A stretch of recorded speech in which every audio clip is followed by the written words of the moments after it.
केंद्र सरकारे पाकिस्तान ने जड़बातोड़ जवाब आप्यो छे। खास करीने पुलवामा हमला बाद जे प्रकारे देश में पाकिस्तान ने जड़बातोड़ जवाब आपवा माटेनी जे मांग उठी हती ने ते मांगने आखरे सरकारे स्वीकारी छे। सरहदी बनासकांठा जिल्लो के जे पाकिस्तान ने अडीने आवेलो छे, युवानो आपणी साथे अत्यारे जोडाया छे, तेमनी साथे वात करशुं के जे प्रकारे सरकारे जड़बातोड़ जवाब पाकिस्तान ने आप्यो छे ते बाद तेमनो केवुं शुं कहेवुं छे। हरेशभाई, खास करीने जे जवाबनी अपेक्षा हती ते सरकारे आपी छे, युवान छो, पाकिस्तान ने अडीने बनासकांठा जिल्लो आवेलो छे, शुं कहेशो? खास करीने TV9 ना माध्यमथी आजे सौ युवानोने पोतानो गुस्सो અને ભારત સરકારનો અને સેનાનો જુસ્સો વધારવાનો જે તક આપી છે એ બદલ TV9 નો આભાર માનું છું। રાત્રે 3:30 વાગે મીડિયાના માધ્યમથી જે સમાચાર મળી રહ્યા છે કે ભારતીય જવાનોએ, ભારતીય સેનાએ પાકિસ્તાનને ઘરમાં ઘૂસીને એના 300 આતંકવાદીઓને ઠાર કર્યા છે।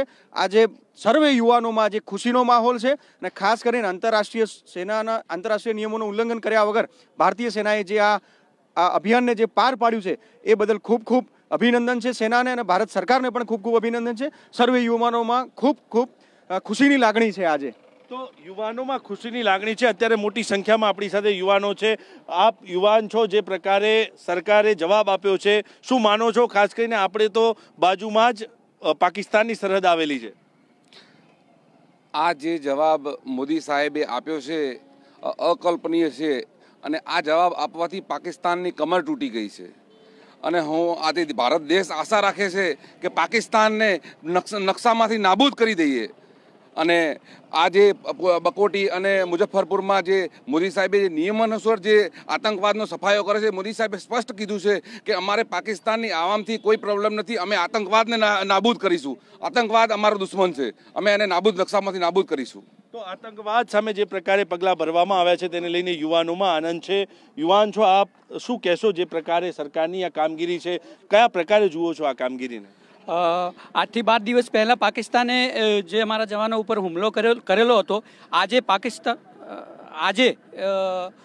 તેનું પાકિસ્તાનનું 12મું રાખીને અમારા વાયુસેનાએ 300થી વધુ આતંકવાદીઓને ઠાર માર્યા છે। તે માટે અમે ગૌરવની લાગણી અનુભવીએ છીએ। ખાસ કરીને અમારા વડાપ્રધાને જે પગલું લીધું છે અને સર્જિકલ સ્ટ્રાઇકના માધ્યમથી જે 300 સૈનિકોને ઠાર માર્યા છે તે અત્યારે યુવાનો અને ખાસ કરીને સમગ્ર દેશમાં એક જબરજસ્ત જુસ્સો છે અને તેનાથી સર્વ દેશવાસીઓ અત્યારે આનંદની લાગણી અનુભવી રહ્યા છે। આજે તો એક શરૂઆત છે, હજી તો આગે પાકિસ્તાનનું આ નકશામાંથી નસ્ત નાબૂદ કરવાનું છે। એ આ અમારી આર્મી અને વાયુસેનાનું અભિયાન રહેશે। તો પાકિસ્તાન પર જડબાતોડ જવાબ આગળ પણ લેવાય તેવી યુવાનો માંગ કરી રહ્યા છે। યુવાન છો, આપ શું કહેશો? જે પ્રકારનું સરકારની કામગીરી છે, પાકિસ્તાનને જડબાતોડ જવાબ મળ્યો છે। આજે જે 3:30 વાગે મોદી સાહેબે હિન્દુસ્તાનના ઇતિહાસમાં કોઈ સરકારે નથી કર્યું એવું કર્યું છે। 3:30 વાગે 350 માણસોને નહીં, પણ હું એવું વિચારું છું કે બીજા 500-600 થઈ જાય, 500-600 પાડી નાખીએ તો આપણને થોડી શાંતિ થાય। અને આવી સર્જિકલ સ્ટ્રાઇકો પાકિસ્તાન જ્યારે આપણા ઉપર આવા આતંકવાદી હુમલા કરાવે ત્યારે અવારનવાર થવી જ જોઈએ અને મોદી સાહેબ જ કરી શકે છે। બાકી બીજી કોઈ પાર્ટી કે બીજી કોઈ સરકારની આજ સુધી તાકાત રહી નથી।